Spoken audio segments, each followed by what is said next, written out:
Our PS, Professor Shaukat Abdurazak, CEOs present, Vice Chancellors present. There are many DVCs, many partners who all want to pull together towards a strong system of innovation backed by strong entrepreneurial skills, mindsets, and attitudes.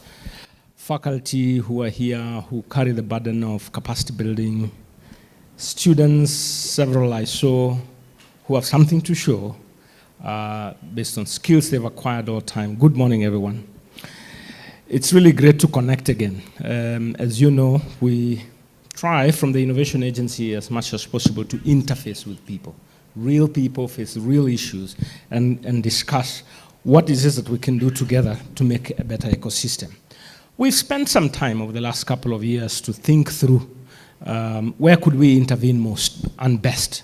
And as the Innovation Agency is growing, we're gradually identifying the spaces where we add most value. And thanks also to the partners who've shared the burden with us. My job is to, besides welcome you all into this and kind of give you a sense of what we're trying to do with this particular agenda and invite the peers.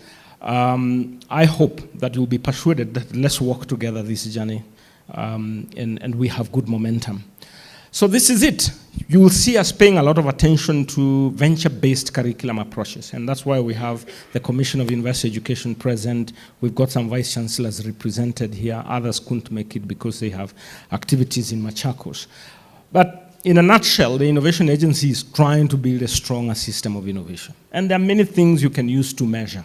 And one of those is how ideas will find their way into commercial value using whichever paths. And we don't predetermine which paths of creating commercial value that we can. I'm sure we relate with the challenge. We've got many universities, we've got many students graduating every year. And we know that employment is not always the place to go. We know that about 80% of employment opportunities are actually being created by SMEs. So we've got a challenge around the middle layer. We call it missing middle. And we have an opportunity to think through the solutions for that path. We know that entrepreneurship is going to fill the gap. But we also ask ourselves every so often, is the way we build capacity for entrepreneurship evolving? Yes. How we design our curriculums, how we evaluate, how should it be a grade? Should it be a venture? Those are the questions we want to ask ourselves. Over the last several years, we've worked with vice chancellors, we've worked with DVCs, we've worked with students and researchers, and we've created a number of interventions. The essence of this convergence is to celebrate the successes and shape the momentum in terms of where we want to go from here.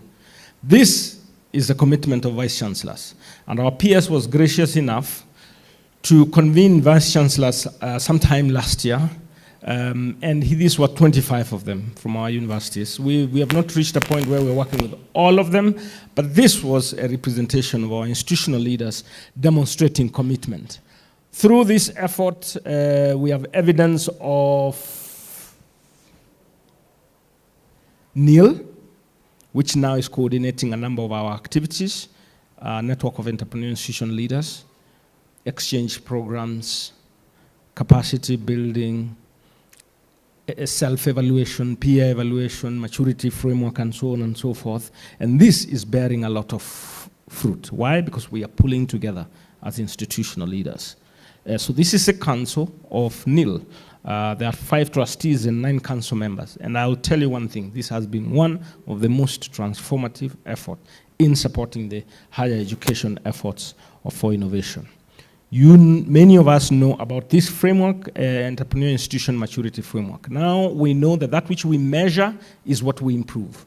And so far we've gone through this cycle of designing innovation master plans and evaluating ourselves, and ultimately we have moved into a new cohort of universities.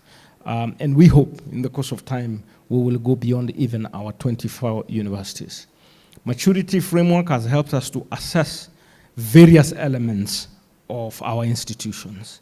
And why we are here is one particular element around the entrepreneurship teaching and learning. It's just one of the elements that you look at at an entrepreneur in university. As part of our efforts of strengthening entrepreneurship education, we've triggered things like the Startup School. I'm sure a number of us know about that. Student Innovation Clubs, Student Innovation Challenge that is coming up soon. We are designing communities of practice, and we've been doing training and knowledge exchange for institutional leaders. And that is something we will continue to sustain as we move forward.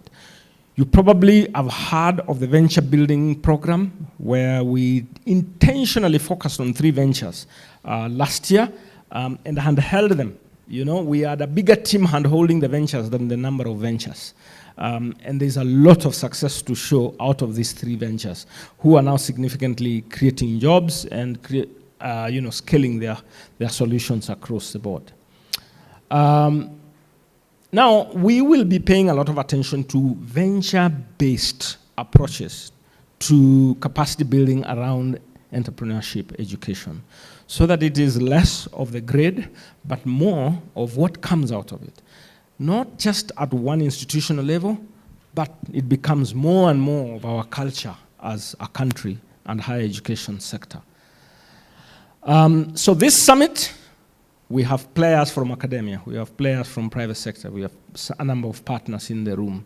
And this is the first time, it's a one day, we just little gentle, and we hope that as we build momentum, we will grow this into a strong movement that will transcend each and every one of us.